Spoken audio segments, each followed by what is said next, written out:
of civic engagement, and I have two fantastic speakers on the stage with me today. So the way that today will proceed is we will first have a talk from Emily Channell-Justice, followed by comments from Kateryna Iakovlenko, and then we'll talk a little bit more before opening it up to any questions from you all. So first, let me introduce Emily and Katya. Emily Channell-Justice is the director of the Temerty Contemporary Ukraine program at the Ukrainian Research Institute at Harvard University.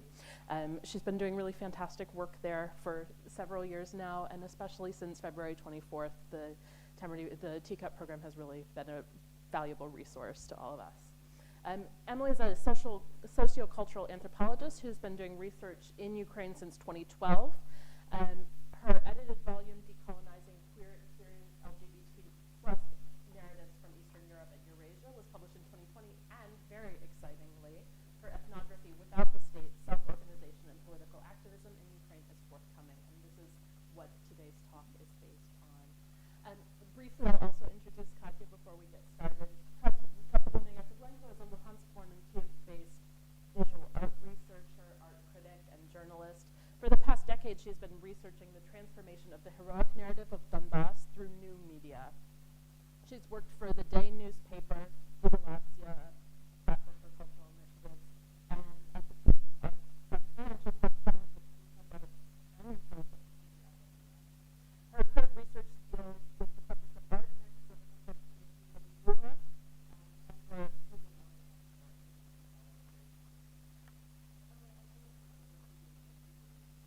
Thank you so much for having me. Thank you so much, everyone, for being here. Thanks to IWM for hosting this, and thanks, Katya, for being part of this discussion. As Kate mentioned, this paper that I'm going to talk about today is based on the conclusion of my book, which is in production now, and the book in general follows broadly defined leftist student and feminist activists before and during the Euromaidan protests of 2013 and 2014. And specifically the conclusion, which is what this paper is based on, draws from the concept of self-organization, which I trace back to leftist political thought in the book. And in this paper, I'll look at how that concept gained a new life following the end of the protests and how it's continued to shape political engagement since 2014, and arguably, significantly, the response to the war that began on February 24th as well. So at its most basic definition, self-organization is the idea that if something needs to be done and a person is capable of doing it, then they should simply do it. So in this paper, I'll talk about this concept, how it shaped political activism and civic engagement, and how it really prepared Ukrainians for a robust response in February of 2022. So to start, I'll return to 2020. I had a long conversation with Andriy, who is a leftist and former student activist, about what happened in the year since Maidan ended. In 2013 and 2014, Andriy was someone who felt that it was important to participate in the protests, even though he wasn't really sure what would happen at the end. With a few years' distance, however, we talked a lot about what had happened. He viewed the left as a political movement in Ukraine as having become even weaker as a political force, and that the powers of the state and the sense of the state's obligation to its citizens had continued to shrink since 2014, since the end of Euromaidan. When I asked why he thought leftist politics hadn't gained any momentum after the protests, despite the fact that people were still being disappointed by the state, he responded, and this is a long quote from our interview, "It's a combination of the fact that, for some people who tend to be more politically mobilized, everything left-wing is associated with the Soviet Union, as it always has been, but that never really went away. If anything, Maidan just generated a wave of anti-communism. And just the fact that Ukraine is a society where people don't trust other people, you don't trust government, you don't trust political organizations, you don't trust them to represent you, that's why hardly any movement has any popular support, because people don't do that stuff. They're not members of anything, you trust your narrow circle of friends and family. It's hard for any movement, it's not just the left that doesn't have any popular support or broad base. I mean, all the NGOs in Ukraine rely on grant funding, and if you take that away, there's going to be nothing left." As neoliberal developments have ensured the shrinking of state bodies, and concomitantly an inability to rely on state institutions to meet people's needs, and that's something that I discuss much more at length in the book's introduction, other people and groups have taken on those obligations. I argue that in Ukraine, the proliferation of the idea of self-organization transformed so drastically through the period of the Maidan protests that by their end, the notion that ordinary people could better serve their own and others' interests than the state could derailed any true engagement with state and institutional reform. Instead, volunteer organizations and activist groups came to help where state bodies could not, creating a significant paradigm shift about who to trust in Ukraine. So I find in the book that the notion of self-organization was originally based in a leftist ideology, but it has become linked, if not synonymous, with the notion of civil society during and following Maidan. This discursive shift has enabled an offloading of state responsibility onto citizens, as was proven to be possible and successful during Maidan, with the added legitimating notion that civil society is itself an extension of the values and goals of Maidan. So this shift has two related results. First, that bodies and institutions making up the state do not suffer from the same lack of trust in these areas because they removed responsibility for certain needs onto groups that are now perceived as trustworthy. Second, the notion of civil society has itself become blurred. So now there are many groups that claim having origins in Maidan, that claim to work in the name of the people, but would not fall into the category of an NGO or another legitimate institution. So to look at this shift, to show how the idea of self-organization starts to span over these different kinds of organizations and activist types of activism, I trace the movement of the concept of self-organization following the end of Maidan. Leftists themselves regularly reflected on the possible impact of the spread of the principles of self-organization.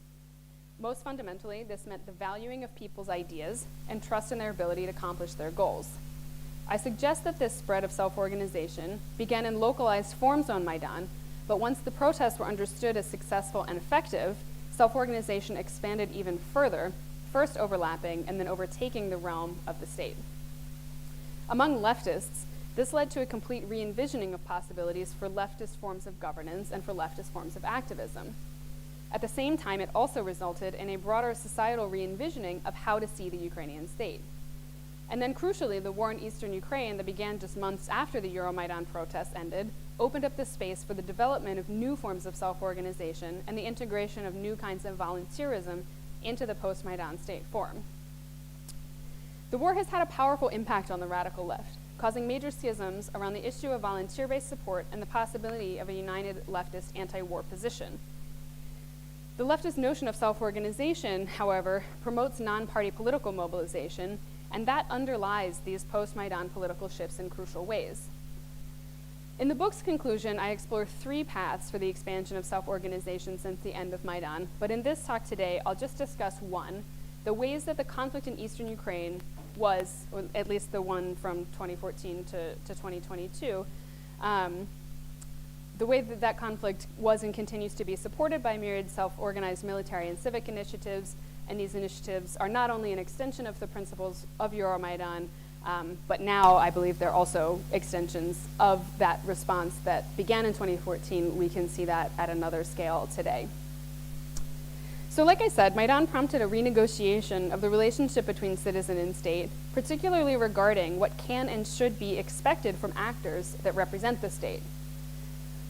The changing measure of civil society in post-Maidan Ukraine shows that the social participation has changed because self-organization was so effective during the mobilizations. So if we look at some surveys from 2014, a survey that was in a Ukrainian weekly asking people in whom they place their trust in Ukraine, the idea of the volunteer sector, which at that time included volunteers, volunteer military battalions, civil society, as well as the church, that volunteer sector as a whole ranked higher than the state. So that means that people trusted these volunteer organizations in a way that they never trusted the state. That doesn't mean necessarily that Ukraine's civil society is more robust after 2014, but it suggests that people's views on civil society as a concept have shifted following Maidan. In other words, civil society became something that was worthy of trust, whereas the state never became something that was worthy of trust. While this documented shift in attitudes merits a new discussion of civil society, it's also important to acknowledge that Ukrainian citizens recognize volunteers as more responsible, more effective, and more valuable than the state. And at least we can say that's true from 2014 up until now. I think it's worth rethinking whether the idea of trust in the state has shifted since February.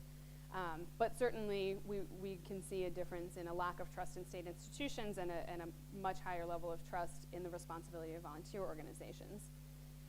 Now people clearly think that there are institutions and organizations that are worth trusting. These new kinds of trust can be beneficial for a state that is retracting. So positive assessments of volunteerism and civil society programs mean that governing bodies can relinquish responsibility when NGOs and volunteers can meet people's needs instead. This is a convenient intervention, given that the Ukrainian government was required to reduce its welfare programs as provisions of the association agreement with the European Union. Even if volunteer initiatives might be composed of people who are critical of the state's limitations, at the same time, those programs ultimately serve the state. So returning to this question of the leftist intervention into this discussion of self-organization, the appearance of separatists in eastern regions in the beginning of the war prompted lengthy discussions among leftists in April of 2014. Some of them initially considered supporting these groups because they saw that they were anti-state organizations, but once it became clear that separatists in Donetsk and Luhansk based their principles on military masculinity, Orthodox family structures, and pro-Russian sentiments, leftists quickly distanced themselves from separatist criticisms of the central Ukrainian state. However, leftists have been unable to present a unified anti-war platform. Attitudes toward the war have become the key dividing line among leftist activists. This can partially be explained by the widespread volunteer-based support for the war effort, which has presented a challenge for leftist activists to develop a unified position in their attitude about the conflict. Vitaly was one of several radical leftist activists who volunteered their services to fight on the side of the Ukrainian army in the conflict between Ukrainian and Russian-backed separatist forces and Russian forces themselves. Vitaly volunteered with a special rapid response emergency medical unit to deploy to the anti-terrorist operation zone in eastern Ukraine. When Vitaly went public about his work in a Facebook post, he wrote that, quote, "This is a division of medical volunteers which has been providing emergency medical aid and evacuation of the wounded in areas of the ATO," end quote. Trained as a medical equipment engineer and having worked in hospitals in nearly all the regions of Ukraine, Vitaly volunteered for instructor training in tactical combat casualty care in the ATO zone and for soldiers. He specifically wrote that he was not serving in the army or working for other state or private security forces. Instead, he said he was motivated by his previous experiences as an activist and the events of the past 2 years in Ukraine, referencing the mass mobilizations of 2013 and 2014. He thanked everyone who had supported his decision, and he asked people to respect his choice. "If you find this totally unacceptable," he wrote, "do the decent thing and remove me from your friends." Since 2014, the side of the Ukrainian army has been made up of state-funded military units, along with extensive support from contracted volunteer military brigades, many of which were formed on Maidan. The Ukrainian security forces were severely impacted by both the dissolution of domestic special forces and the defection of police and other security forces to the side of the separatists in the east. In March of 2015, scholar Rosaria Puglisi counted 40 to 50 volunteer battalions of varying sizes supporting the Ukrainian army, and in April 2016, Mikhailo Minakov counted 30 battalions with 13,500 members. Both of these groups, the volunteers and the military, the official army soldiers themselves, were, quote, "clothed, equipped, and fed thanks to the generosity of friends and family, as well as the relentless activism of the wide network of civil society organizations that emerged in the beginning with hostilities in Donbass." That's from Rosaria Puglisi's 2015 paper. While much of the work on the front lines, like Vitaly's tactical combat casualty care, appears to be the purview of men, Natalia Stepanyuk has also documented that post-war care work, including psychological care, often falls into women's hands. All of the brigades that were formed in the winter and spring of 2014 were eventually officially integrated into the Ministry of Defense structure, so their participants became members of the Ukrainian military. However, two further developments challenged the success of this tactic of integrating these self-organized battalions into official structures. First, several battalions created or became civilian political structures in the form of parties, and this includes, for instance, the Azov Battalion, which we've seen lots of coverage of lately. And we know that this political party version of Azov was ultimately very unsuccessful in any elections. And secondly, and importantly, these oligarchic groups that existed previous to the Euromaidan protests had a strong interest in gaining influence over volunteer military brigades, especially in the eastern regions near the front. And Minakov has also described the organizational flexibility of these oligarchic groups, which allowed their leaders to shift positions according to the political climate of the country. So during Euromaidan, major oligarchs like Ihor Kolomoisky came out in support of the protesters in order to distance himself and his beneficiaries from the Yanukovych regime, And then in the years after Maidan, Kolomoisky and others continued this claim for legitimacy by fundraising for and otherwise supporting the troops. And in the same way that self-organized vigilante justice groups have claimed their own legitimacy by promoting what they call the values of Maidan, oligarchic groups continue to do the same, and in so doing, they gain control or at least influence over these volunteer military brigades, even as after the latter have been officially integrated into the Ministry of Defense. While the volunteer battalions have mostly worked in law and order functions in eastern Ukraine, these battalions have also gained both notoriety and popular trust, and Puglisi's research also documented that those volunteer battalions ranked second after civil society organizations, before the church and before the Ukrainian army, among the institutions that Ukrainians trust the most, and again, that was in 2015. And Puglisi argued that their popularity came from both the fact that these battalions seemed to embody the spirit of Maidan, which includes a commitment to self-organization, and that these groups promise a level of transparency that the Ukrainian government, and therefore the military, could not provide. Further, citizens' contributions to the military forced that and other related institutions, particularly those dealing with the procurement of weaponry and of supplies for the armed forces, to be more accountable to them. Of course, we also saw a strong self-organized response in terms of supplies for the military in 2014. We've seen that again here in 2022. Natalia Stepanyuk wrote at that time, quote, "Oftentimes, a group of volunteers would pick a voluntary battalion or an army unit, either because of family or private ties, and they would supply whatever is needed, starting from water, socks, food, and finishing with military equipment, cars, and military uniforms. The range of support is very wide," end quote. Outside of Ukraine, there have been many examples of American and Canadian people and organizations who collected money, equipment, and medical supplies to send to both the Ukrainian military and volunteer battalions. In one touching story, historian Olesya Chromeychuk profiled the efforts of one volunteer, Maria Berlinska, to train Ukrainian soldiers to use drones donated from diaspora organizations all over the world. At the time that Berlinska was advocating for more state protection of women participating in the ATO, she was training military brigades to use drones for scouting work so that they would not have to use soldiers. Chromeychuk wrote, quote, "I admired her determination, but I also realized that the more Masha and people like her did the job of defending the state, something that should have been done by the professional military, the more the state would feel that it needed to do nothing. When I reproached her for enabling the state to take a passive role while the volunteers did the hard work, she asked me how her stopping flying drones or training others would help the people at the front line," end quote. Chromeychuk and Berlinska highlight precisely the conundrum of volunteer work in the ATO. If one's volunteering can help save lives, how can one justify not helping, even if it contributes to a deepening of systematic retraction of the state? And I think these are the same questions that we need to be asking ourselves now, because these are the same responses that we're seeing now since February 24th.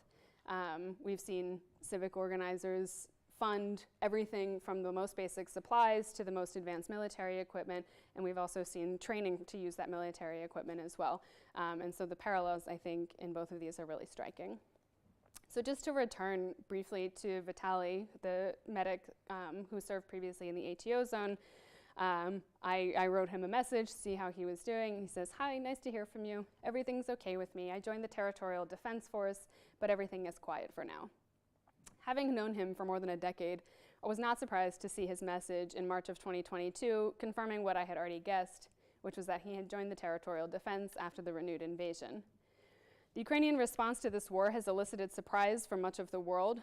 The Ukrainian army was not expected to succeed in defending Kyiv and other major cities from Russian forces, let alone retake any towns and villages from those Russian forces, as they did as of April 2022.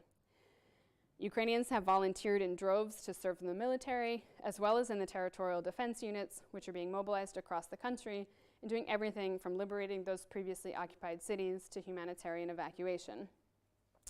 People who decided to remain in Ukraine are organizing humanitarian efforts, including the delivery of necessary goods and medicine to places that are under siege, as well as organizing ride shares when information about cars to transport people to safe places is available. Ukrainians who are already abroad are helping organize resources available to refugees, such as housing information for people needing to resettle. So as I mentioned, this response is not a surprise to any of us who watched the 2013-2014 Euromaidan protests.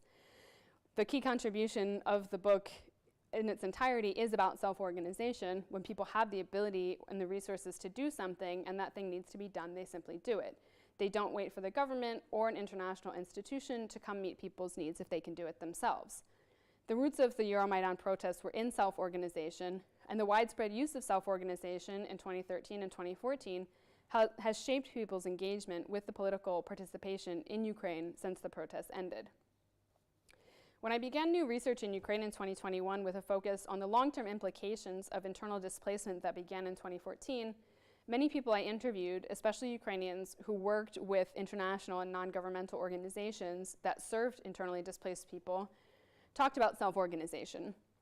One woman from Dnipro told me about how her city had allowed her to repurpose an unused dormitory to house IDPs from Donetsk and Luhansk as they streamed into the city. Ordinary people that she knew mobilized to clean up the dorm, put up wallpaper, remove mold, and bring along basic supplies like sheets and towels so that newly displaced people would feel comfortable. This self-organized initiative existed before any Ukrainian government officials took over the distribution of services to IDPs. And this woman actually told me a story that representatives from various government ministries came to this dormitory to talk to her about the initiative, and none of them actually wanted to take on the task of helping IDPs. Because these self-organized groups were so effective and so much more efficient, the government did not want to take on distributing aid, counting people, assessing their needs, although this went at first to the Ministry of Social Policy. So I think self-organization is alive and well in Ukraine. The proliferation of self-organized initiatives on Maidan prepared people to understand that there are many ways to be involved. There's a great series in the cultural anthropology journal called Hotspots. It's sort of short pieces, and Ivan Shmatko, who's a criminologist who was doing research in Ukraine when the war started, had a great article, very similar, kind of talking about self-organization. And he wrote, while the armed forces were largely preoccupied with the war itself, millions of Ukrainians fled their homes. At the same time, more than 100,000 people rushed to sign up for the Territorial Defense Forces, a network of local volunteer units that were created to help the army protect cities and villages. These volunteers were often supplied with nothing more than automatic rifles. Thousands of Ukrainians organized to help internally displaced people with food, transportation, and housing. They supplied the Territorial Defense Forces with bulletproof vests, medical kits, clothing. To do all this, volunteers relied almost exclusively on informal networks and not on state institutions. And in the same series, the anthropologist Marina Nading wrote, she was talking about the hundreds of thousands of people who mobilized to help each other, and she wrote, I have been searching for a better word than self-help to describe this nonlinear, chaotic mobilization. Self has expanded and subsumed individual families and neighborhoods into a much larger entity that spans continents. And I agree with her. Self-organization in this time of war subsumes individuality. It has gone beyond many selves acting outside of government entities, as characterized the self-organization of Euromaidan. Self-organization is now part of the impulse to justify Ukraine's very existence. So I think the main question that this paper brings up, and this kind of combines what I concluded after 2014 and what happened in between that period and now, is what happens to the state? So previously I argued that self-organized responses allowed governments and political figures to exploit people's willingness to volunteer their time and expertise. But now we can see people's self-organized response as serving a new idea of the state. So in this view, the existence of Ukraine fights against the imperial Russian power that denies Ukraine self-determination. And in this way, self-organization of all kinds actually starts to serve the Ukrainian state and rebuild it instead of detracting from it. Thank you. Thank you, Emily. Thank you so much. This has given us a lot to talk about. And so, Katya, I'd like to let you kind of begin by responding. Thank you, Emily, so much, and thank you, Kate, to hosting this event. I really appreciate each conversation and each discussion about Ukraine, and I guess it's so important to illuminate each voice of Ukrainian society. And I will start with my personal story. 4 years ago, when I bought and moved into my apartment in Irpin, I thought my neighbors were hopeless. Our tiny building had only 16 apartments, and my neighbors were constantly concerned about creating one another playground for children instead of carrying out of the green area. They wanted to build massive fence to separate our building from others, And moreover, my neighbor asked for help of the city council leader to promise them to vote for him if he will help with that. But it wasn't successful, by the way. In the end, we were unable to organize our own condominium. And all this discussion seems to me that my neighbors could not solve basic problems. However, today I clearly can say that I was wrong. As soon as the full-scale invasion started, my neighbors, like many European residents, turned into a particular version of partisans and implemented various strategies of resistance. Just a couple of examples. They drew things with the names of streets, addresses, and numbers so that Russians would be disoriented in the city. Because there was no information because there was information that Russians look into the social network, we also renamed our Viber chat to Our House in Ukrainian. So in 2 days, such chats in social networks can increase. In a few days, all local chats manifested. This is our house, this is our condominium, and there is no place for Russians. And this is a way of solidarity and self-protection that we choose. Another way of resistance is that our local people patrolled the quarters and helped the territorial defense search for Russian saboteurs, and we all together prepared the Molotov cocktails. In her report, Emily said, social society has itself become blurred. Now many groups act in the name of the people and would certainly not fall into the category of NGO and other legitimate institution. I would say that with the full-scale invasion, many people feel solidarity because they understood that their price for freedom and the life. 8 years we passed since Maidan, and after that time, active society members opposed the president and the government with the Molotov cocktails. Still, in 2014, some people were skeptical to such methods of fighting. However, Ukrainians will remember 2022 because it was a year when our authorities posted information about how to best make a Molotov cocktail on their official state channels. So we all, and I mean all my neighbors and me, collected the bottles and had a line. Molotov cocktails were waiting for Russians. However, unfortunately, no one Molotov cocktail can beat the rocket or an air raid. Such methods works only for ground troops. Ukrainians clearly understand that Russia is fighting not with the president, but with the whole society. They want to steal our life and control not only person whom we elect, but also our everyday experiences. What do we read, how do we talk, and what we should like, and whom do we love. They shout inhabitants in the dormitories, workers in the museums, railways, and so on. And so there is no consolidation of this. There was a consolidation of the society. I would say that there was a need to protect and care of each other, and this feeling was rapidly grow, even of someone whom you don't know and whom you don't meet before. Today, everyone in Ukraine feels the need to be involved in a defense process and stay for their rights, cities, and countries.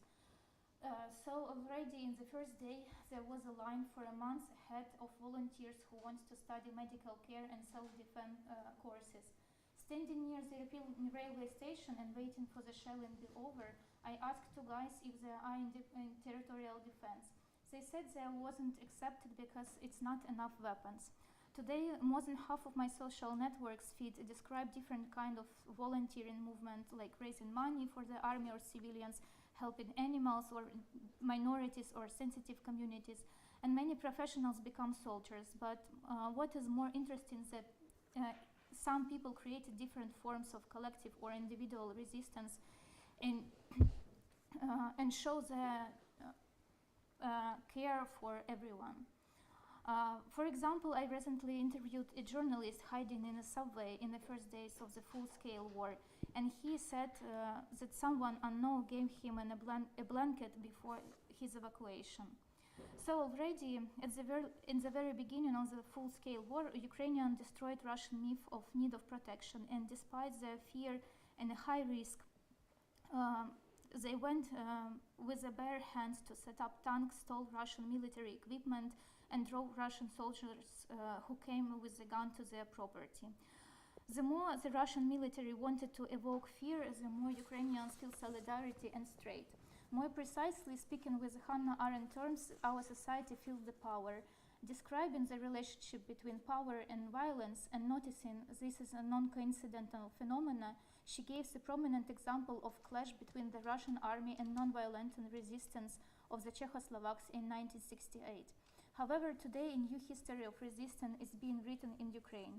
Such powerful social movements and social strategies of resistance were clearly demonstrated in Ukrainian cities Kherson, Kupiansk, Berdyansk, Konotop, and others where local residents opposes the Russian military. In her talk, Emily opposes the position of Ukrainian leftists, and today this discussion is very essential not only for Ukraine but as well for international intellectual community where Ukrainian leftists for years were represented stereotypically. However, today this image have to be changed. For example, Ukrainian leftists who supported non-violent movement today speaking out in a support of Ukrainian armament. This is important to understand that it's not change their position or it's not change their desire to protect vulnerable social groups and giving them voice. However, there would be no possibilities to do that if Ukraine surrender. Let me quote Tony and Masha from Reshevin Cooperative, a horizontal anti-authoritarian queer feminist initiative from Kyiv, which makes clothes for trans and non-binary people, conducts workshops of upcycling and repairing of textiles, items for LGBTQ and feminist communities. They said, as people who hold anti-militaristic views, we wish for a world where not be any weapons, where war would be impossible. Rules are never fully respected. There are always victims among civilians, families, and destroyed homes. While the world remains far away from the ideals, we don't want to be killed. We want the army what defends us, our homes, our workshops, our friends, our loved ones, and their homes, our country, to have enough resources, weapons, bulletproof vests, and other body armor to balance our capabilities against the aggressor. It is hard to leave our homes, our cities, our country. It's scary to be there because every night we hear explosions, sometimes very close to us. Every day we are reading news about people killed. Some of them we know. We ask you to close the sky of Ukraine and stop the destruction of Ukrainian cities in the murder of civilians. We need military aviation, we need air defense systems. So basically they ask to arm Ukraine. Left-wing activists are one of the most active in this war today. And I emphasize that anti-military position is still necessary and it's expressed in the volunteer and social movement and different practices of resistance. But the discussion will be possible only after the enemy will leave the territory of Ukraine and stop bombing the city. Only after the victory of Ukraine there would be a possibility to conduct the conversation about ideological nuances. And I believe that such debates, which within different groups, are evidence of democratic processes in Ukraine. And after all, the possibility to speak and represent different voices of small communities will increase. I believe that Ukrainian society has a long tradition of civil protest defending our rights despite the level of threats of our life.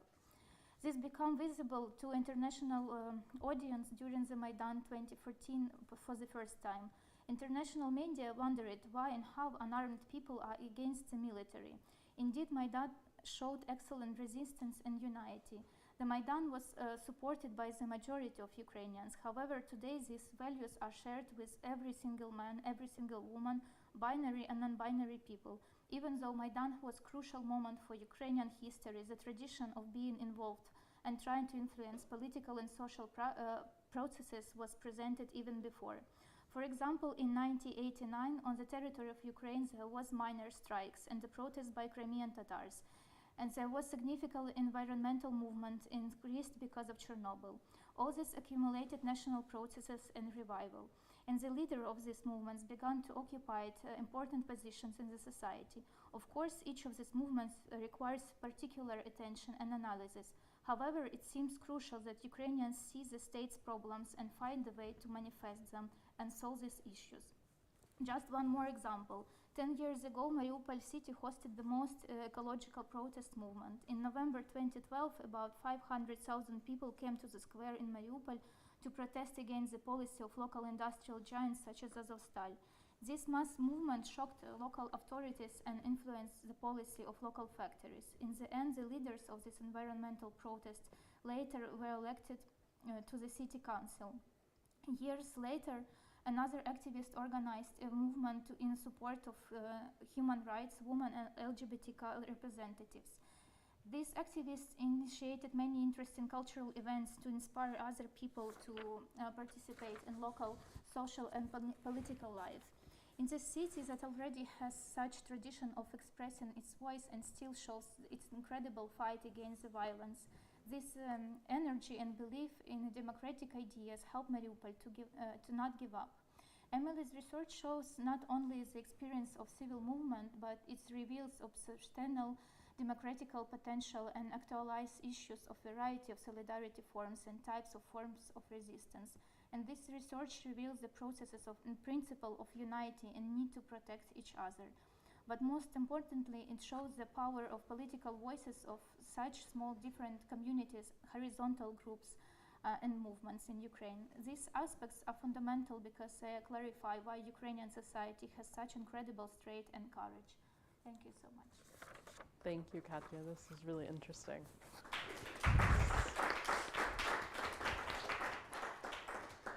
So, I mean, I could ask you guys about 1,000 questions after this. I think there's so many interesting directions we could go.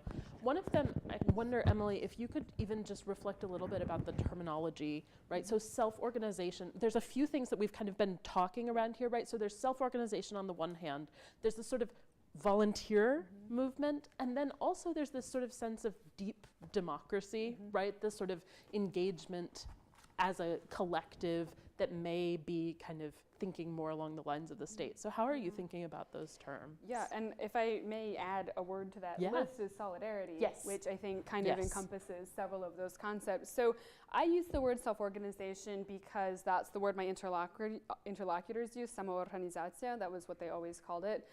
So I just translated directly. I've seen, people use the word volunteer. I've tried to investigate the links between this idea of self-organization and grassroots mobilization, and I think, there isn't really much of a paper trail about this that I found. I think self-organization is by its nature grassroots because it's not related to political parties, so it sort of automatically is kind of grassroots. And sometimes people called it that too in discussing it, but it was distinctly this idea that working in these political ways outside of the state was inherently critical of the state. And there's also an idea that anything like a volunteer movement or civil society is in a relationship with the state. And so that's why self-organization is different from the state. It's because it's activism and it's critical. And I think those are the lines that get blurred because Maidan is self-organized, because the groups that become this robust civil society after Maidan connect their legitimacy to Maidan and not being political parties, that's where you start to get this blurring. You don't really, do these groups actually criticize the state or do they support the state? And that, importantly, that's the conversations that these activists are having. I'm not the one who's concluding that. I want to make sure that that's clear. But I think, the word democracy is sort of the outlier here, because activists that I was working with weren't really using that term, and I don't know why, if it's just too, I don't know, implied or too, maybe it has lost meaning in its overuse in people's desire to describe, governments as democratic. They don't want to say, well, this is more democratic than this, or they don't want democracy to be part of it, but solidarity, working with others because that's the thing, right? Like a lot of what you're describing has this like very fundamental solidarity behind it. In their eyes was political, but we can see a lot of examples where it's not explicitly political. It's just about, being in a place with a skill that is needed. So yeah, I think, does that answer? Yeah, absolutely. And I think I wonder what you guys think about this. It's early days, right, and hard to say, but it sort of seems like since February 24th, this term democracy has become reclaimed in some ways. I don't know, Katya, if you mentioned it as one way that people are thinking about things now. Have you seen any of that? Like, how is democracy being reimagined today? Well, I think that people sometimes do not even think about democracy. They just as Emily said before, they just try to do something and they do it immediately because sometimes you just even have no time to make this decision. But I also want to go back to this idea of self-organization and like trying to care or something or help someone. There is the word samopomich, and like lots of organizations took this. But also, I guess that sometimes people they want to have a responsibility and to help someone and to organize something, but because they don't want to have a power, just in general, because they want to stay on the ground and they want to develop all these ground movements. And I think this is more maybe common for different left initiatives, but as I also said, we have so many different left organizations that are in a conflict, could be with each other, but they're still following such idea of ground movements, of helping some minorities or even, I don't know, like very vulnerable groups. And if they would have, for example, organization, it would mean that they would be in a position of power, which like completely destroys the ideological or like political understanding of what is being leftists. So I think that this is very essential, and of course this is why people like trying to donate some money or like doing something. Like maybe some recent example, this is like tattoo artists whom one soldier asked to like draw their initials and information about date of birth, and he asked how much do I pay for you, and she said you will pay with dead Russian soldiers, which is, I mean, it's crazy because she is non-violential person. She each time cares about animals and like really cares a lot about environmental movements, but still she like telling this way because she wants to be safe and she wants to like protect somehow her community. Yeah, I mean, I think you raised the question of power, right? And I think power is, and then you brought that word up again here, and I think it's, yeah. Well, yeah, I have to took it back because not power in the way of like political power, like we all understand this, like not, but power as, as a just feeling of like help people to like to manage the processes. Yeah, of agency, right, of being able to do something, of being able to affect things. Yeah, I think that's really interesting. And also you point at this kind of difficult relationship, right? So sort of leftist politics are complicated by their relationship to power, and since February 24th, we see power meaning a very different thing. And I think that's a great point that you raised there. I don't know, Emily, have you thought about this at all? Not in those terms, but I like those terms a lot because I personally have been trying to find a mechanism or a framework to think more about this shift in leftist, because my book kind of ends in like 2020, well, I've done a lot of follow research in weird times, but I really end my conclusion by saying the left has sort of failed to consolidate power in this idealistic way that people had hoped might open up after Euromaidan because of the war, because they could not agree on where the left as a unified political position would stand on the war. And that was because some of them were volunteering because they felt like, well, I have this medical training. I'm not going to let soldiers die because they don't have a medic, so I'm just going to go. And people, I could not believe how critical they were. They were like, you're serving the state, you're fighting a war, I thought we were anti-war, and it became this whole thing. And now the leftist position has become so interesting because leftists who have, I think for a long time, been in Western European and North American dialogue, so a lot of them are already kind of versed in this language. They have become some of the most just strong advocates for arming Ukraine, and they are fighting with some powerful academic figures in a way that I did not expect. So I'm glad that you kind of brought that back into the conversation because I haven't been able to, I keep reading these responses and I just can't quite understand like where they fit into the narrative that I kind of had established. But I think this kind of question of like power and using, they're basically taking their positions of authority and their ability to converse with Western academics and saying, stop West-splaining me, which is a term we've all probably thought about a lot lately, you know, and listen to what we're saying. If we can't be alive, how can we fight this fight? The point is for us to stay alive. And the quote that you brought in from Masha Antonia was, you know, a perfect example. This is like feminist activists too have been making this point. Yeah. It's been very widespread, so I think it's really important. Yeah. Katya, I'm interested in this point that you raise about prior to Maidan, right? And so sort of traditions of self-organization, of mass movements, of whatever you want to call it, that came before that. I know you've been working on the 1990s in particular. I wonder if you could talk a little bit about how you see that period and the sort of prehistory of Maidan. Yeah, thank you for asking me this, because I think that we really talk a lot about the current political situation and always forget what was in the 1989, because our independence was like, it wasn't happen only in 1991, right? But all these processes and all these movements were like mystically, right? Like increase everything, like ecological topic, which is very important to Ukraine. And of course now we have very marginalized movement about eco-activists. And even, I don't remember in which years, but I guess still in the 20s we had a couple of political parties who were proclaimed ecological agenda, but now it's not as popular as it was before.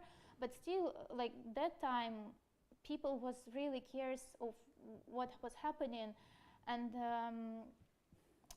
yeah, some historians think that minor strikes were a pre-independent movement, right? But also, I was recently read a lot about Crimean Tatar movement, and it's what's happening in 1987 from Moscow, and then they start come back to Crimea, and still they wasn't able to live there because there was no property, and it was quite difficult to buy some houses or like start new lives there.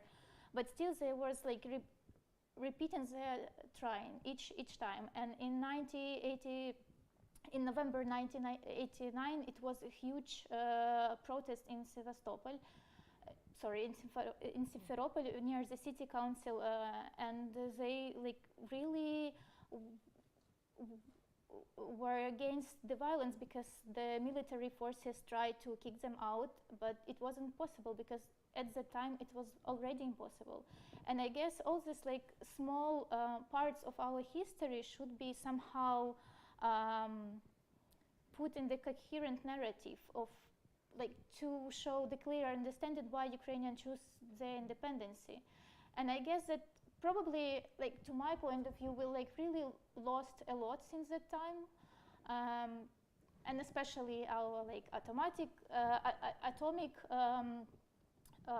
weapons and like cosmic industry. But still, it's not only about that. I think that we like really forgot about some like basic things. Why we choose this democracy? Why we choose such way of resistance, and that our society is like really consists from different groups and different minorities. It's not just like Russian-speaking people, but it was our huge mistake to not talk about Crimean Tatars all these 30 years, but we have to change this right now. And I think we're trying to do this. Mm-hmm. But also we have like so many countries around our border, and we have so many ethnic minorities. Like in Donetsk, for example, I do remember that they were proud of that fact that we had 130 minorities. And it was Greek villages and Tatar villages who tried to keep their tradition. So I guess this is like really lies in the history of late 80s, early 90s, and we somehow should go there and repeat probably and to rethink that our experience that we had before. And that's interesting too. I like that you're pushing it back here, right? Because the sort of narrative that we often tell when we're talking about Ukraine very simplistically is to say, oh, there was the Orange Revolution, then there was the Maidan, the end. But to actually push it back and put it in this broader context is really important. Well, usually people starting to talk about Ukrainian independence from the student strikes. Yeah. But I guess it's really become much more earlier than student strikes. Absolutely. Because student strike is 1990 and the end of the year. So I guess it's like really happened not just like that. But also, I saw this summer a documentary movie from Verlyana Tkach, who did her first visit in Ukraine. She's from Ukrainian immigrant family, and she was the first time visiting Kyiv and Kharkiv, and she was so scared about being in Kyiv. She was thinking, "Wow, I should go home. This is too much to me. I just wanna go back." And then she still was there and trying to organize theater performance, and the performance itself was conducted during the Act of Independence, so it wasn't there in the movie because it was a lot of talks with the actors and the performance from Kyiv and Kharkiv, and to me it was very surprising how they explained their fear and fear of being involved into the war, because they really was thinking that probably Russia would not give them independence, and it would be sort of huge violential act like it was in Lithuania, for example. So to me it was very common to my feelings, what I felt before February 24, because we also all live in with an anxious of the all events. We think that it could be happen, and it happened, but then we didn't feel fear and anxious because we start thinking how we should help. So all our fear was somehow transformed to this desire to help. That's this sort of transformation of fear through action. I mean, Emily, to kind of build off of what Katya is saying here, when you were talking with your interlocutors here, did they see themselves as belonging to a longer tradition? How did they kind of think about this? It's interesting. They really didn't place themselves even. Most of them were pretty young when the Orange Revolution happened, so some of them sort of traced their own political awakening as teenagers to the Orange Revolution, but they didn't really connect that with any of what you're talking about, although maybe one or two people talked about the miners' strikes as this kind of working class movement type of history. But I don't really, they were very involved in student and higher education activism. And so they were really tracing the shifts, in student activism, how people got into student activism, how that activism pushed back against state policy and certain political actors. And so that was really their genealogy. It wasn't that bigger picture. And I don't know if that's because they didn't, I don't know if it's because they saw themselves as not state builders, but critical of state practices, and so they didn't put themselves, in that trajectory. I never asked, but they were always standing against the state at every single point, and it never, these same people, I've been talking to them lately, and they're like, well, I'm rethinking all of my previous political positions. So they're also, now that this existential crisis is happening, they don't see themselves as needing to position themselves as against the state, whereas previously that was where they felt they needed to be. So I do think when we look, 20 years from now, when we look at this much longer protest history, where that student movement falls within this much bigger trajectory, I think it's going to be really interesting. That is going to be very interesting, absolutely. The last thing before I open it up to let other people pose questions here, I kind of want to go back to the state again. And so this narrative that you're telling, in some ways, it's like self-organization lets the state off the hook, right? Is that kind of how you're understanding this? Is that how they are understanding it? Is there any way that this can be, is anyone spinning this in a more positive direction, right? Because you could also see a sort of blurring of the lines between the state and civil society. I mean, you think about people who cross over from sort of civil society, self-organization, whatever, temporarily into politics, back again, kind of making these transitions. How do you think about that? So for the most part, I do see self-organization as very much positioned in criticism of the state. But one of the other kind of examples in this concluding chapter of my book is the attempts of smaller leftist political activist organizations to build political parties, because many people felt, like I mentioned, there could, in 2014, reformulation of the government, maybe there's a space for us to find some political representation. So there were people who were interested in doing that. So they created this platform where theoretically they would have a party, somebody would get elected to the city council, but then all the voting would be done via referendum. Mm-hmm. So the position would be put to a vote, everybody would vote, and then the representative of that party, who theoretically wouldn't actually have any power, right? That person would vote in the way that their constituents left.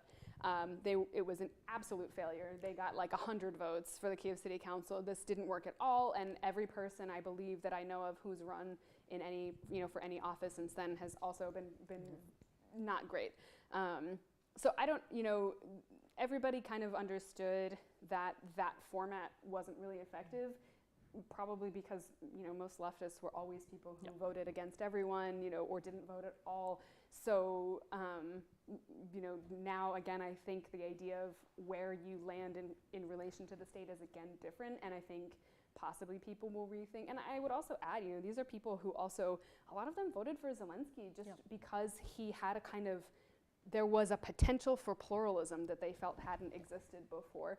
So it's not that everybody refuses the state completely, it's just that there's has been up until now, a very complex kind of sense of where they fit within that state. And I mean, again, I think we'll have to rethink that now. Absolutely.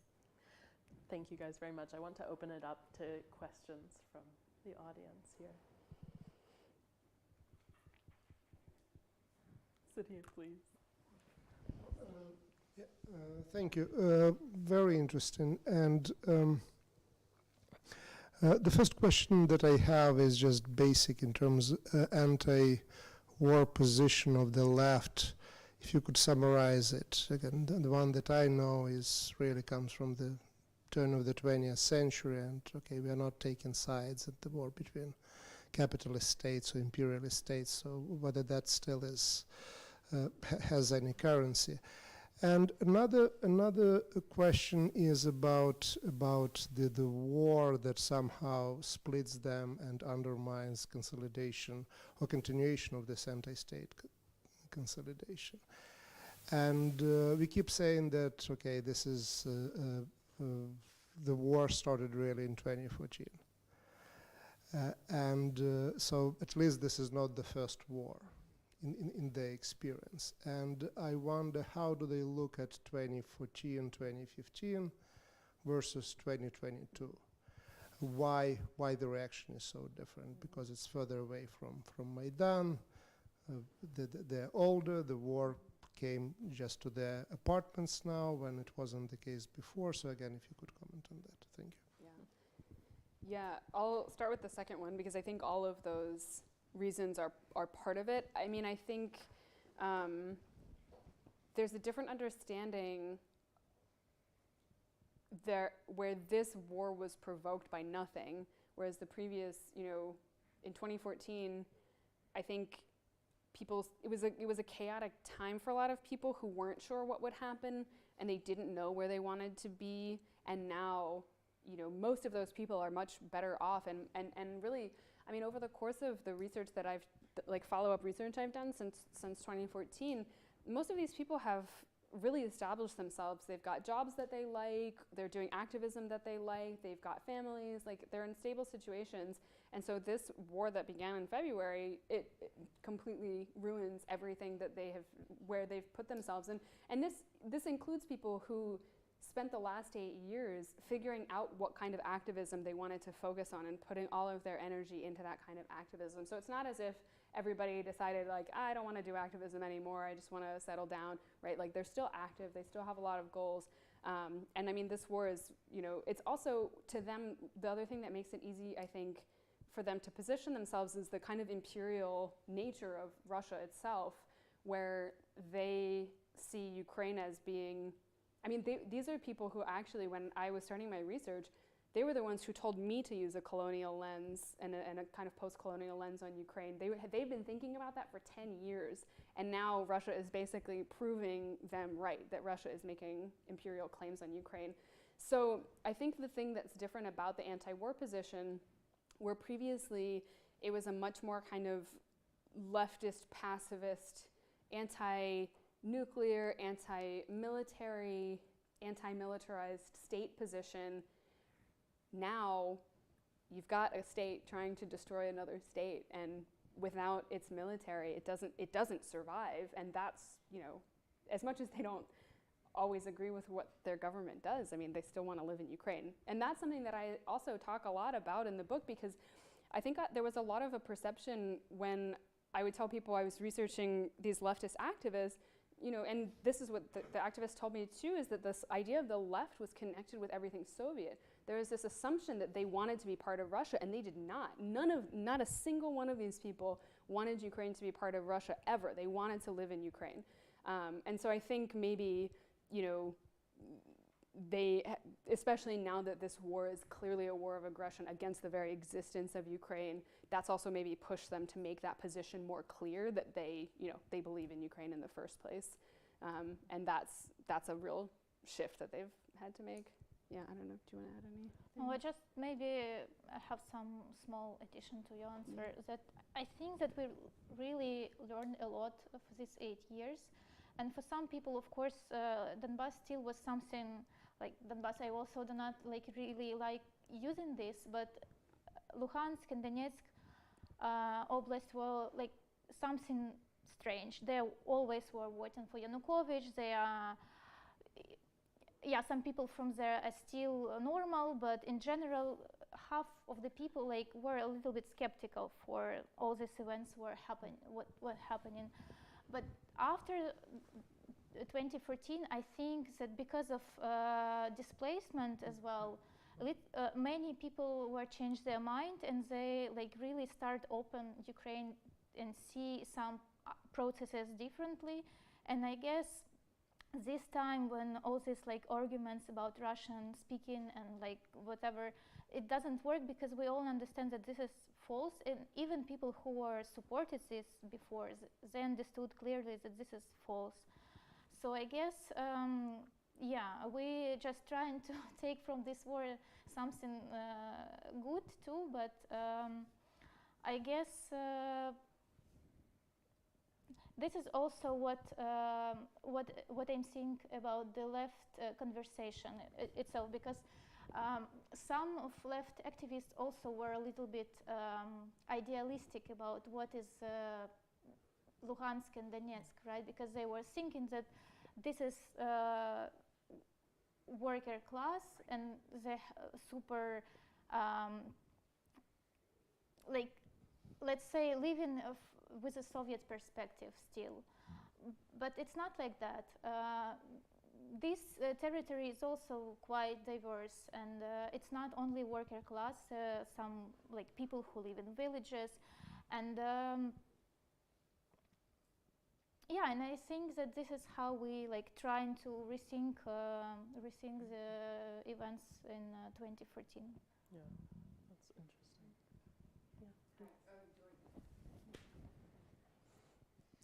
Hello. Hi. I never know how long it takes for the mic to. No, it's all good. It's all good. Oh, okay, fine. It's just, I'm not. I mean, this was the topic that you discussed today is something obviously that's extremely fascinating as it pertains to Ukraine right now, but also in the past 8 years. But I've always felt that, generally speaking, a lot of post-socialist countries have a sort of a sense of self, you know, doing things on their own. This is mainly because of the many gaps that the government left in sort of the services that were provided and stuff like that, you know. And I have also talked since February 24th with a lot of friends who might have spent a certain period of their lives in Ukraine and then left sometime in the 90s or early 2000s to, say, the US or Australia, and how they retain that sort of sense of, and they were always surprised by their you know, other compatriots who only, let's say, grew up in Australia, about how, like, they didn't mind going the extra mile to get things done. So would you say that this, I mean, have you looked at it in terms of that post-socialist aspect, but also obviously, yeah, that's actually my question. Like, to what extent does that both affect the perception towards the state, but also the self-organization aspect? Yeah, that's kind of where I start the story in the book, is specifically looking at how how did we get to a point where the state is not something that can be trusted in the first place? And you can, like you say, pretty easily trace this back to the Soviet period, where you have, in theory, this very strong, pervasive state that is supposed to be this provider of all these things that is always falling short, where people have to figure out a way to survive, to find what they need, in a way that isn't inherently politicized, though. And I think that's the difference that we see in the Euromaidan, where self-organization comes in there. You really get this kind of like political challenge. But I think it's really, you basically, you jump from this authoritarian, so-called socialist state that is really not very functional, to this very strongly imposed liberal version of a state that is also very unfunctional, right? And so there's never really a chance to build a state or address those gaps. People end up in basically the same place, and then everybody wonders why nobody trusts state institutions. It's because, they haven't been built. They've been imposed in a specific economic model that was actually pretty disadvantageous to people in the 90s. So I look a lot at those, I kind of compare a lot with other examples of socialist states, because it's, like you said, pretty common. And I think that it really just sets us up to have a very, interesting and to me, not unexpected engagement with the state. I mean, you come into these people who I was working with, they were born at the very end of the Soviet Union, or maybe, just in the 90s. So, I mean, their parents don't trust the state either. And so it seems it's a pretty clear kind of trajectory to me, that's where they end up inserting themselves, is, they know that they don't trust the state, right, or any of its institutions, but then they see in a more, they could actually change things if they tried kind of way. And I think that's that transition that's really interesting. And that's why they're at the same time hypercritical, there may be a little sort of Soviet nostalgic, in the sense that they would like a state that actually worked, but that's where they're also come in as very critical of neoliberalism and of a very, anti-capitalist. Like, they insert themselves in these. Are you talking about all? I'm talking about the leftist, yeah, definitely not. And that's actually, what I trace a lot in the book as well, is that the leftists are the ones who kind of provide this concept of self-organization, but it gets adopted by everybody. And people were noting by the interviews I was doing in May of 2014, like, the right sector was calling themselves self-organized, and they were like, do they know that we were the ones who started that concept and that we're getting it from Marx, like the way they were tracing it. So yeah, at any rate, that was kind of a long-winded answer. But yes, Soviet state is where this originates from, for sure, yeah. Yeah, I also probably could add some points that there is a very nice article by Belarusian writer Alexei Borisonok, who were raising the question of New East, this concept that was developed by Russia a couple of years ago. But he actually poses the why we still using this post-Soviet, post-socialist terms, but we have much more longer history. And I think for many Ukrainians, at least my age, it's super important to see what was before the Soviet comes. Mm-hmm. And all this brilliant period, it was really impressive for Ukrainian culture, for example. And talking about self-organization, the Academy of Fine Arts were created as a self-organization by a couple of Ukrainian artists in 1917, which really quite works well until now. So I guess it's interesting how we see this experience of being in Soviet, because for example, my parents, they could remember only Khrushchev times, because later they have us as a kid, and it was quite complicated to reflect on the political agenda. But of course, it was student times. I was happy. They had some first career steps and so on. So they really felt them quite okay. But if we will talk about my grandparents, they extremely have different experience, and because of war, but also they do remember some other things. So I think that we should really look critically about this Soviet history, and especially in Ukrainian case, because it's like really 10 years could be different to the next 10 years. And according to these decommunization processes, we had a couple of self-organized initiatives who trying to rethink such heritage, like in architecture, in arts, and I think we done it quite well before this time, because like really it was very interesting conversation about the artistic value, about like being, for example, a part of architecture ensemble or so on. So many professionals very so many professionals talk about this in different platforms and start to somehow influence on the policy of the local governments and like government itself. So I guess we just start like really think differently about this experience of being part of Soviet history.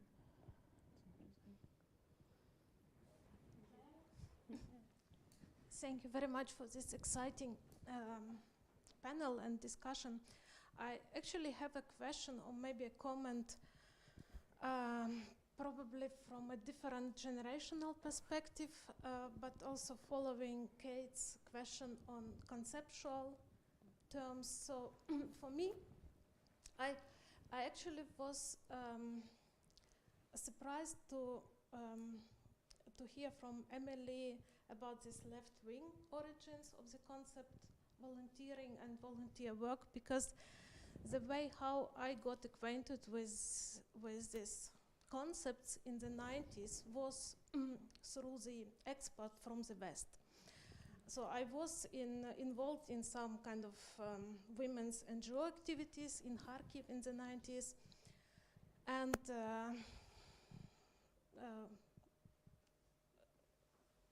trainers, women trainers from Canada and from the United States came to us to tell us what does it mean to volunteer and what is it like volunteer work.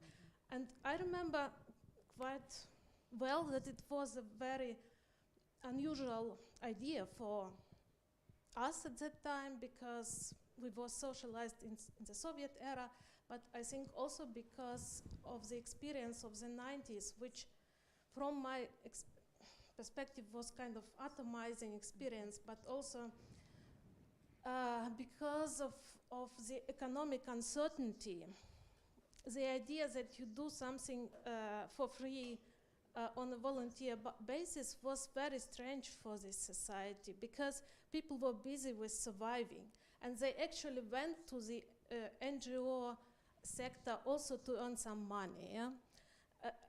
This is the truth, actually, yeah, which we often can try not to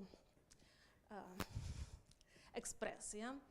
But for me, what I want to say is that for me, these concepts of volunteering and volunteer work had something like middle class in it. So it was not at all like left wing by its origins, but it was gendered and middle class. So if you are already having kind of comfortable life, you start volunteering. And my question would be, isn't like in Ukraine we finally have this middle class, and we have this milieu of people who have some basic security, and they can afford start thinking about kind of communal needs and volunteering. And I also wanted to ask you, Emily, this difference in Ukrainian we have between like, we don't say volunteer battalions, we say dobrovolчі battalioni, but we also say volontere. So these are two different things. Right. How do you see this difference?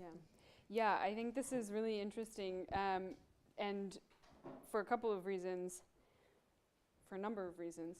Great questions and great thoughts. So I will say the activists that I worked with never used the word volunteer, They never used the word dobrovolec. They always said self-organization, and they always saw themselves as activists. And I think that is the key difference in terms of where, to them, the concept comes from. Whereas you're talking about this idea of volunteer work coming from this Western mentality or like Western, way of thinking. To them, their work was always activist work.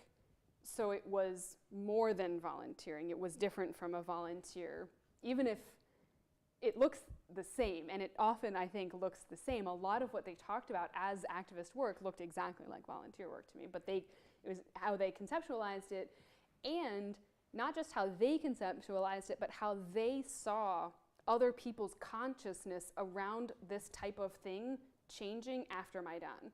So they would say something. I had this woman who told me this story, like, oh, I used to want to, clean up my courtyard in my apartment building, and I saw this as part of activism because it was, for everybody else's good, and my neighbors, they would be like, I don't know what she's doing, this is ridiculous, what a waste of time, what does she think all this activism stuff is? And then after Maidan, all of a sudden, everybody's like, yes, let's help each other, we know we can do it, and we can make life better for everyone. And so they also noticed that shift. Those, activists saw that other people started to understand that kind of stuff. So some of it is just that self-conception. I do think some of it is some of that generational difference, because these are people who were, they came at it from student activism. They did not, I don't know, like, in terms of class position, if that matters that much, but it wasn't as if people felt like, oh, I'm economically stable, now I have time. It was like there were students and they had this, they had just kind of built on previous student activism, so they didn't necessarily see their work, they saw it as this really explicitly political thing. But they weren't coming at it from this international organization angle. They were coming at it from like within Ukrainian universities. So I think the difference is, I guess, they start with this very narrow view of activism, and some of them scale up into this general anti-capitalist kind of activism, and some of them stay really focused on this student, really like just on higher education policy kind of activism. So that's not really an actual, like, I think there's just like a couple of things happening there. And so, I think there's those two, like the timing part and the like self-conceptualization are just a little different, and that's what we see in the different terminology. I think that's why we don't see these leftist activists using the word volunteer, because they see that as something different and not political, right? Maybe it would help if you mentioned, well, not the names of the people you spoke to, but the political parties. I'm assuming, the people we talked to, political organizers who formed, or the people organizing Maidan. Sorry, maybe it would be helpful in terms of defining what left-leaning, left-wing political forces you spoke to in Ukraine. If you could define the political parties that came out of Maidan or forces that you likely spoke to and stuff like that. Right, but there weren't any political parties. That was the whole, they were not party-oriented. So they were really critical of the Communist Party, of the Socialist Party. They never got involved in those parties. The main student organization was Pramadia, which was I don't know if many of you have heard of this, like it was a independent student union that existed at most universities in different branches in Kyiv and then in a lot of other cities. It was considered non-hierarchical, officially registered as an NGO so that they could do things like get protest permits, for example. But they had an absolutely non-hierarchical structure. They worked with other student organizations like Vidsic, which was also very active on Maidan. But yeah, that's the political organization. That's the only actual organization that functioned. Now there's people who I was involved with then who are part of Socialny Ruch, which is like a political party sort of organization, sort of information channel. They do a lot of stuff now. None of them end up in the Rada even? I was thinking about other people. Yeah, no, they didn't. I want also to ask, as I come back to the phenomenon of trust, and that you also mentioned at the beginning, and I think that if you're speaking on the self-organization, there's always a conflict, and we know that all the organization has as a time to time a conflict and mistrust in each other that has also in term zrada or betrayed. That's but I think to act effectively, you have to overcome this mistrust. And if we see such effective activism and activities, what do you think? And is there any previous experience and prototype where the people in Ukraine made this experience of trust that it's so enough to overcome all this betrayed, mistrust, conflict, and especially in such a military activities, if you should believe in other people, if you protest. And we heard from Russian, for example, that they're saying we cannot go to the streets because we will be kept for police, and Ukrainian doing the same, and in much more risk, and they believe on each other in such situation. It may be interesting, what are the historical roots of this experience of this trust? Yeah. Thank you. Actually, this is something I wanted to study systematically because I think it's a really good question. And I don't know I don't know, maybe somebody else here has a guess. I mean, I think the groups that I worked with were really small scale. I mean, they weren't political parties at all, right? Like, they all knew each other personally. And so trust was easy because we're talking about, I mean, as one of them said to me when I started my research, there's like 30 of us. Why do you want to do research with our group? We're nobody, we don't matter. But they had a network of trust where they could, they knew that they could trust one another, which became very important when the protests started, because things, you had to be able to trust what other people said, and they had a lot of really interesting ways to do that. But I think the question of what does it mean to trust not just a person, but an institution or a government, or, why is Ukraine, or why are so many post-Soviet so-called countries kind of often considered to not be trusting of state institutions? That's like a common way that we look at post-Soviet states. Where does that idea come from? I don't know how to measure this. That's why I haven't done it yet. But it is a really important question because I can't scale it up, right? I can understand basic trust networks and how those are built. But once you start talking about more and more people, how do you decide? How do you assess what's trustworthy and what's not? I don't actually know the answer to that question. I don't know. Maybe you know. No, I just think that sometimes, it's nice to trust, but also it's nice to check.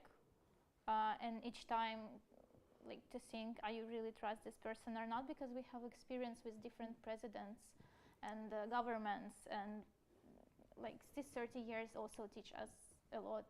So I guess people right now, they could trust politicals, but they always try to check their reality, personal reality with the situation. Yeah. All right, we have time for one more question. Thank you. At one of the panels on Ukraine, which I attended during my fellowship, one of the panelists said that in reaction to formation of current state of formation of Ukrainian nation, said that the Ukrainian nation reminds the speaker, I don't remember who it was, rather United States, American nation. And I was thinking, so rather like political nation. But political nation requires really very strong attachment to the state. And from what you are saying, I understand that it's the opposite way, actually, because as you describe now the Ukrainian nation, it has prevailing symptoms of historical nation, actually, culture nation, and several times you mentioned lack or lower level of trust in state. So if you could comment a little bit in respect of those culture nation, political nation, historical nation, etc. Thank you.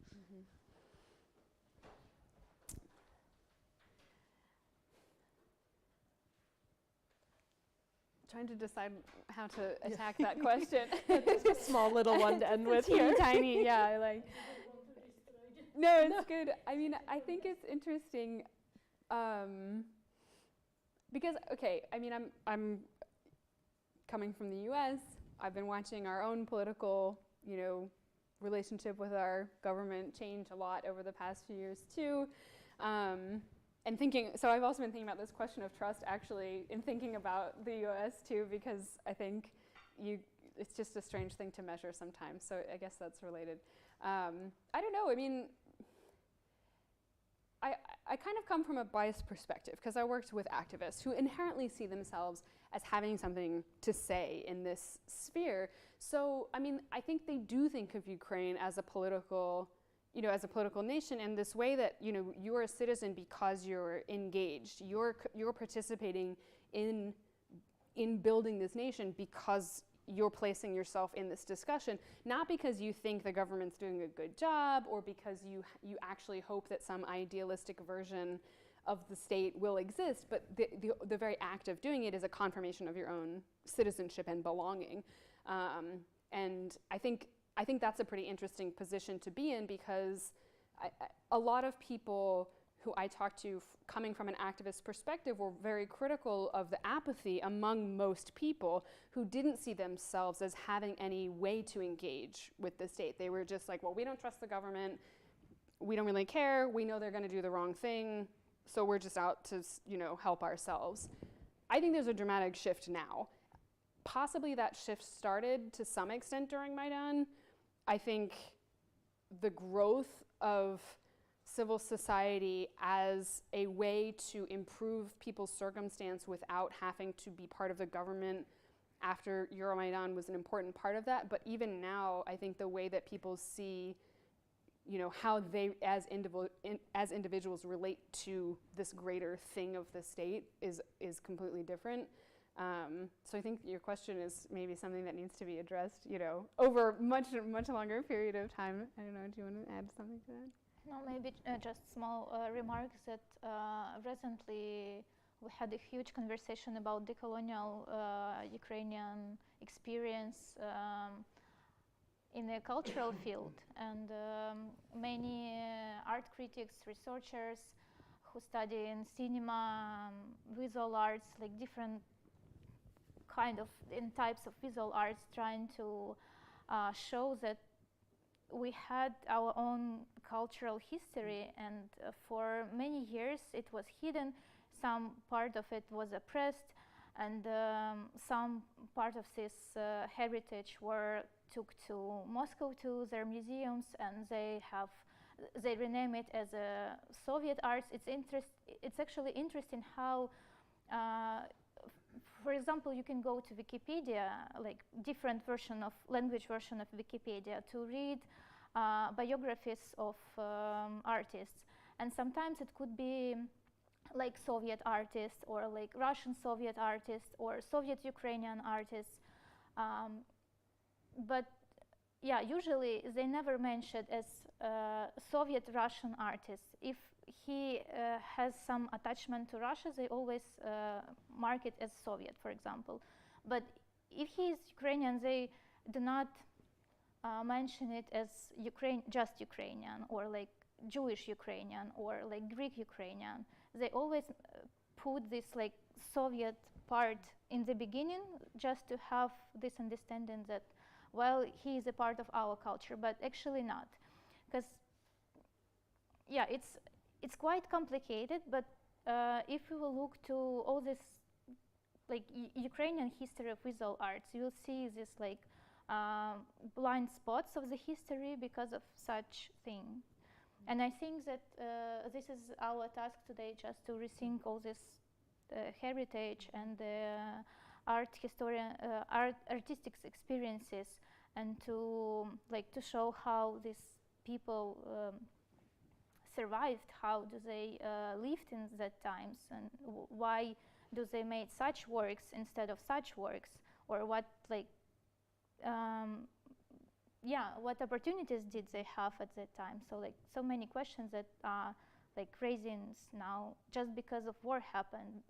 And I think that this is really gives us clear understanding that culturally we're like really different from Russia. Thank you very much for this. I am very happy you said that. I did not know this, and very important. Thanks. I want to thank both of you very much for this very interesting conversation, for everything, all the insights that you've given us today, and for being here. So thank you both. Thank you. Thanks, everyone.